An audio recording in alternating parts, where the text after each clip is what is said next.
ही कहाणी आहे रायगडाच्या पायथ्याशी एका वार्षितकली नावाच्या छोट्याशा गावात दूध विकणाऱ्या एका आईची. 17व्या शतकात छत्रपती शिवाजी महाराजांच्या काळातील एका आईची, जी एका धनगराच्या कुटुंबात आपल्या पती व छोट्याशा बाळासोबत राहायची.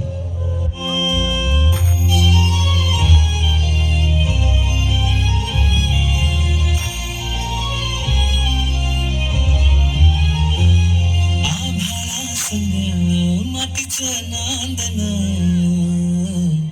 जीव झाला चकवा चांदन आभाळा संग मातीचं नांदन जीव झाला चकवा चांदन दिवसाच दिसत्यात तारया नभामध्ये दिवसाच दिसत्यात तारया नभामध्ये गगन हे ज्ञान झालं गगन हे ज्ञान झालं गगन हे ज्ञान झालं गगन ज्ञान झालं. नेहमीप्रमाणे एके दिवशी हिराने गोठ्यातील जनावरांचे दूध काढले आणि आपल्या कानाबाळ्याला खेळवून ती त्याला घरी सोडून रायगडावर दूध विकण्यास गेली. तो दिवस होता कोजागरी पौर्णिमेचा.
आणि बघता बघता संध्याकाळ झाली आणि गडाचे दरवाजे बंद झाले.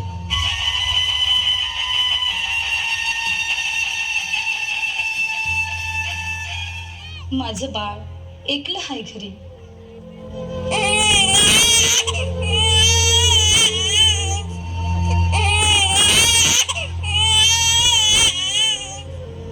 दमलेला जीव पुन्हा उमलून येई, कानी येते हाक जेव्हा आई आई आई. दमलेला जीव पुन्हा उमलून येई, कानी येते हाक जेव्हा आई आई आई आई आई आई आई आई आई. गडाचा दरवाजा जवळ येताच हिराने ते पाहिले आणि पहारेकरांना दरवाजा उघडण्याची विनंती केली. मी पदर पसरते तुमच्या पुढे, मला जाऊ द्या. माझं बाळ एकलं हाय. आई भवानी आहे पाठीशी. नाही भावनीला समधीकडे नाही पोचता येत, म्हणून तर ती नाही बनवली.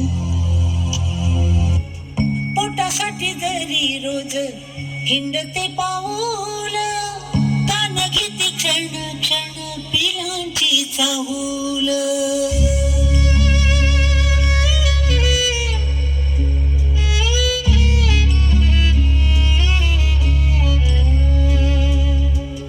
पोटासाठी जरी रोज हिंडते पाऊल, कान घेते क्षण क्षण पिलांची चाहूल. झोपेमध्ये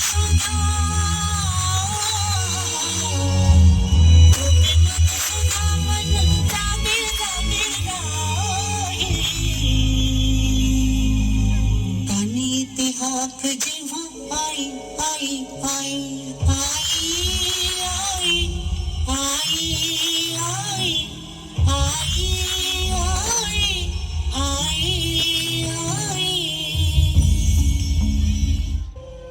अवैज्ञानिकतेमुळे दरवाजे उघडणे शक्य नसल्यामुळे हिराचे म्हणणे कोणीच ऐकले नाही. आता हिरा समोर येत होते तिथे ताने बाळ. त्याच्या आठवणीने व्याकुळ झालेल्या हिराने किल्ल्याच्या कड्यावरून खाली उतरण्याचा निर्णय घेतला.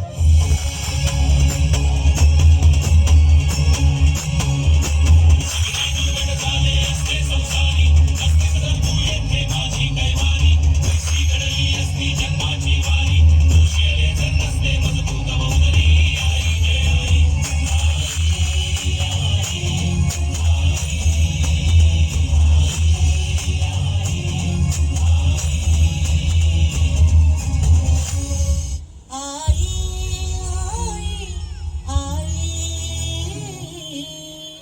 अंधाऱ्या रात्री खरतर अशा गडावरून आपल्या बाळासाठी खाली उतरणाऱ्या हिरकणीचे नाव